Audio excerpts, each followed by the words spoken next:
¿Te has notado que tus manos se arrugan más de lo usual cuando entran en contacto con el agua o con el sudor?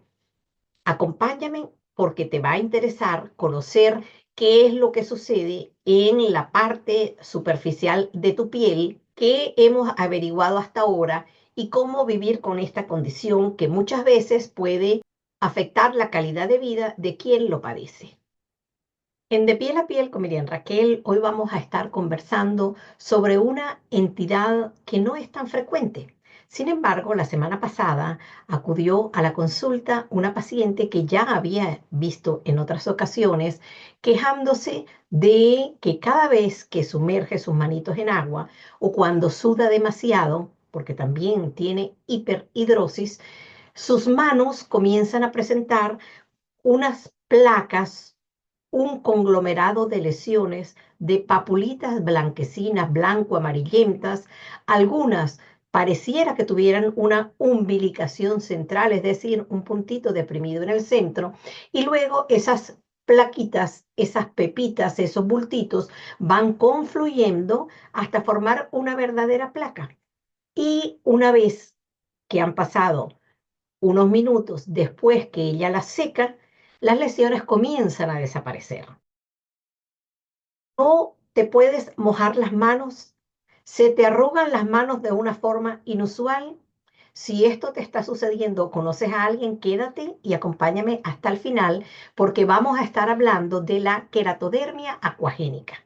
La queratodermia acuagénica también la pueden conseguir ustedes con otros sinónimos, es decir, si la buscan, pueden buscarla como acroqueratodermia acuagénica jeringuilla o jeringuilla acuagénica, como arrugas en las palmas acuagénicas, aunque también se presentan en los pies, como queratodermia palmoplantar acuagénica, también como queratodermia o acroqueratodermia papulotraslúcida reactiva transitoria, porque ya les dije que dura poco tiempo, o como han propuesto algunos autores que se debe denominar como una pseudoqueratodermia acuagénica.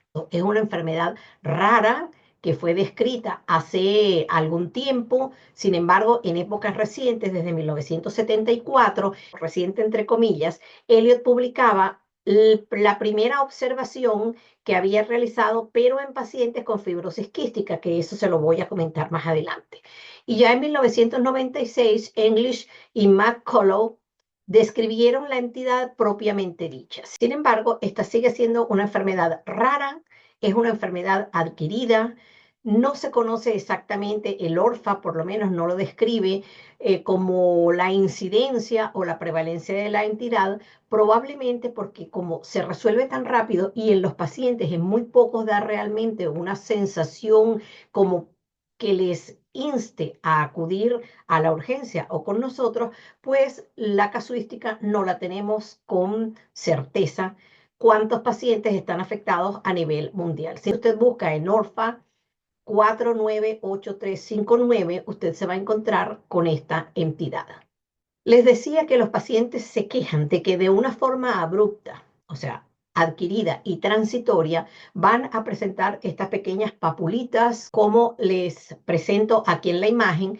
Es como si la piel se macerara, así como cuando nos metemos en la piscina o estamos mucho tiempo bañándonos en el mar, o quizás cuando usted está utilizando el jacuzzi, la bañera, la pileta. Esas manos al contacto con el agua durante algún tiempo se ven maceradas. O quizás cuando está lavando la vajilla también o jugando con el agua, pero son asintomáticas. Algunos pacientes se quejan que cuando aparecen las lesiones, cuando está humedecida la palma y se muestra esta queratodermia acuagénica, pues al mover tienen una sensación como de molestia, como de presión, como de pinchazos. Algunos se quejan de dolor cuando cierran las manitos y que esto desaparece una vez transcurren algunos minutos y por supuesto la piel se ha secado. Desaparece espontáneamente sin hacer absolutamente nada. ¿A quiénes afecta? Los casos que yo tengo en la consulta, todas son mujeres. Sin embargo, también está descrito en varones. Hay algunos casos publicados y las edades tienden a ser entre adolescentes y adultos jóvenes, 23, 25 años. es infrecuente en edades menores, a pesar de que en la literatura revisada he conseguido casos descritos incluso en hermanas de 4 o 5 añitos aproximadamente. Pero, ¿qué va a producir o cuáles son las razones, que es lo que nosotros llamamos hipótesis etiopatogénicas, por las cuales se puede producir? Pues muchos creen que la función de barrera de la piel, que la hemos comentado en otros vídeos, que también les voy a dejar por aquí para que los revisen sobre los cuidados de la piel. Allí hablamos de las funciones de barrera de la piel, de ese estrato córneo. Y entonces se cree que haya alteración en el funcionamiento de los conductos de las glándulas, de los conductos sudoríparos, de esos conductos que drenan el sudor a nivel de la piel y se produzca una absorción alterada de agua, es decir, que la piel se encharque. Si bien ya les he comentado que son procesos transitorios, algunos hablan de un receptor que han llamado el receptor balinoides tipo 1 y lo pueden conseguir en internet los que estén interesados porque nos siguen muchos estudiantes de medicina, médicos, el TVRT slash o guión 1. Y se produce entonces cuando se expresa ese receptor balinoide, se va a producir una retención de agua mayor de lo usual en ese estrato córneo. Y se describe que el calor y las concentraciones de sal también van a aumentar esa activación y se provoque una vasoconstricción. Ese mecanismo es el que se cree que esté implicado en aquellos pacientes que tienen fibrosis quística.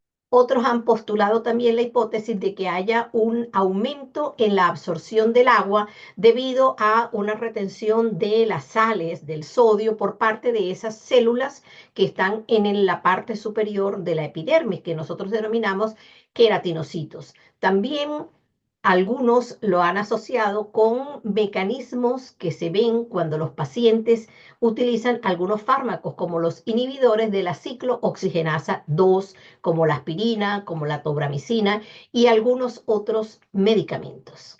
Les comentaba entonces, cosa que hay que descartar. En mis pacientes yo los mando a las unidades de fibrosis quística que existen aquí en muchos hospitales para que le descarten la presencia de fibrosis quística, porque sí que hay una asociación de la acroqueratodermia acuagénica con fibrosis quística homocigota para la mutación F508.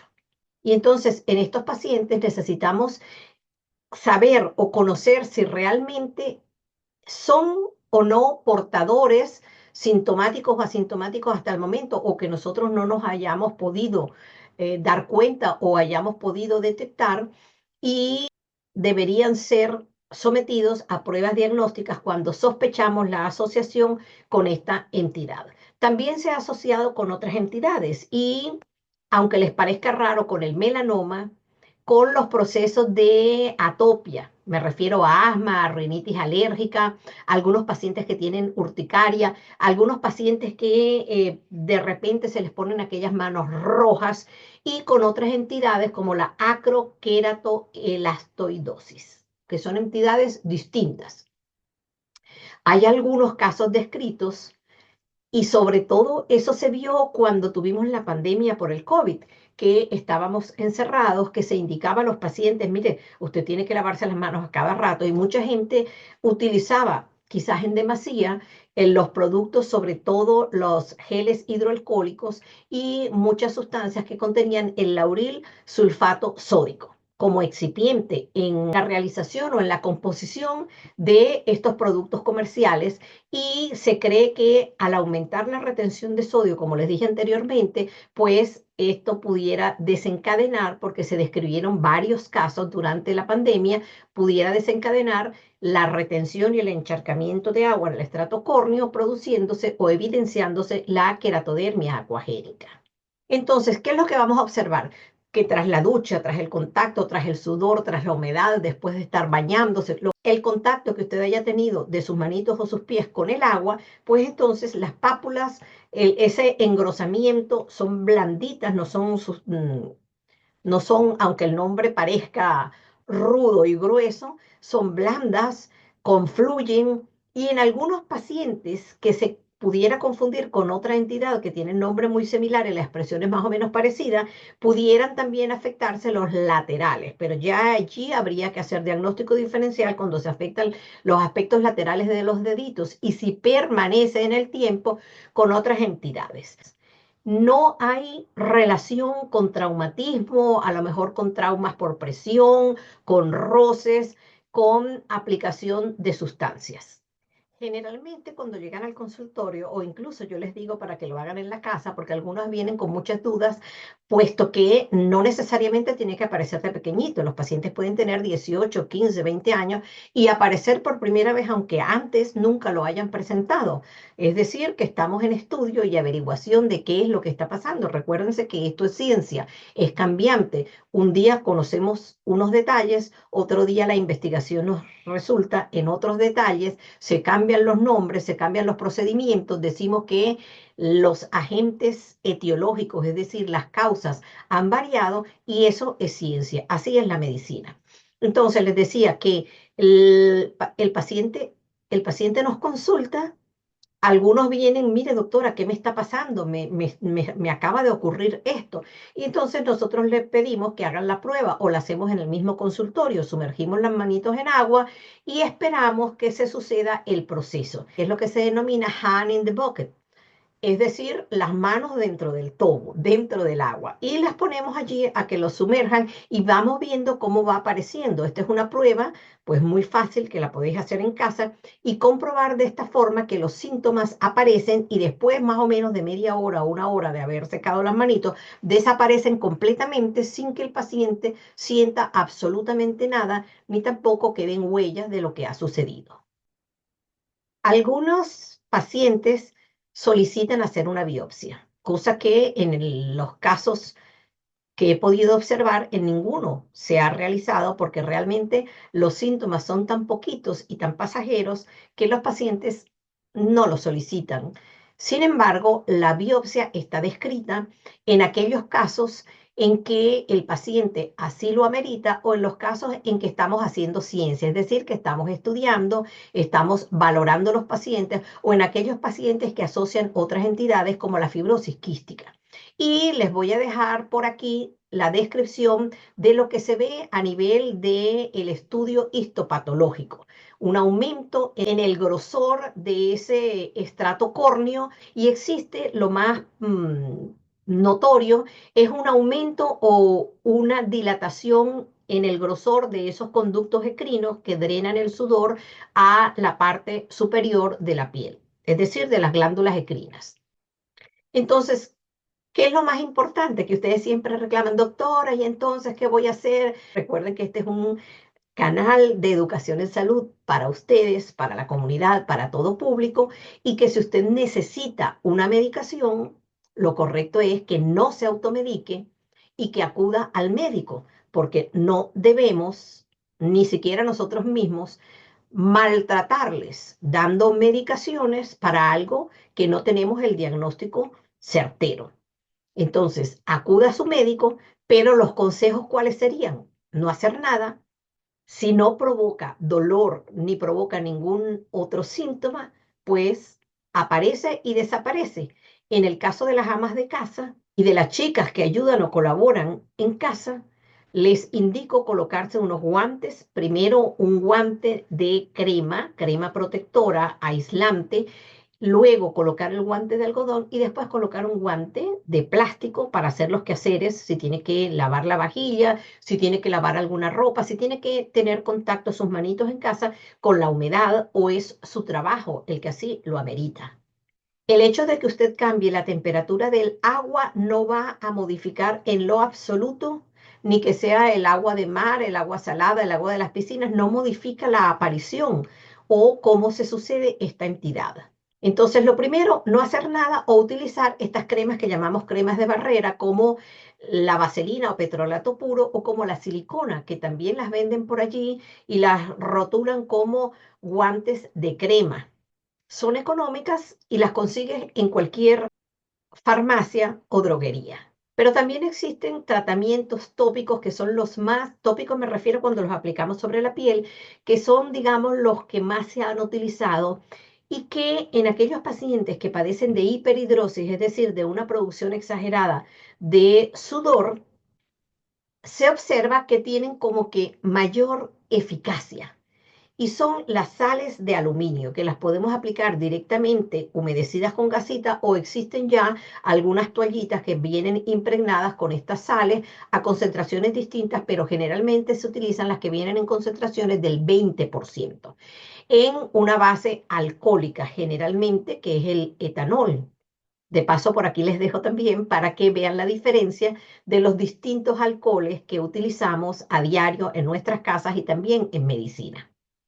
Por lo general yo lo indico durante 15 días continuos y después lo dejo como una terapia de mantenimiento con aplicaciones, quizás 2 veces por semana, 3 veces por semana, y los pacientes mejoran. Sin embargo, recuerden que si no aparece más, no aparece, pero no es que nosotros con estas sales de aluminio vayamos a quitar la condición que el paciente presenta.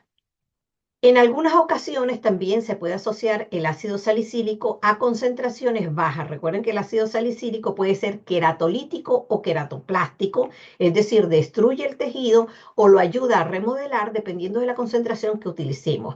En este caso utilizamos concentraciones más o menos bajas, entre el 5 y el 20%, en combinación con las sales de aluminio. Pero ¿qué pasa si el paciente no mejora o tiene una hiperhidrosis exagerada? Pues en estos casos está indicada la iontoforesis, que puede ser simplemente con agua del grifo, o también la oxibutinina vía oral a 5 miligramos por día, pero ojo, se las comento, se las nombro, porque la educación también consiste en que usted sepa que existen algunos productos, pero siempre de uso bajo supervisión de su médico tratante. Vaya, búsquese el mejor especialista, pida una primera, una segunda, una tercera opinión y usted entonces tome la decisión de tratar o no tratar. También están descritas inyecciones de toxina botulínica que son costosas, que son, entre comillas, dolorosas. Podríamos utilizar sustancias que son anestésicos, también en crema, tópicos que utilizamos bajo oclusión para evitar así que los pinchazos duelan. Y por último, lo más invasivo, digamos, sería la simpatectomía torácica, que yo particularmente no recomiendo ni tampoco tengo experiencia.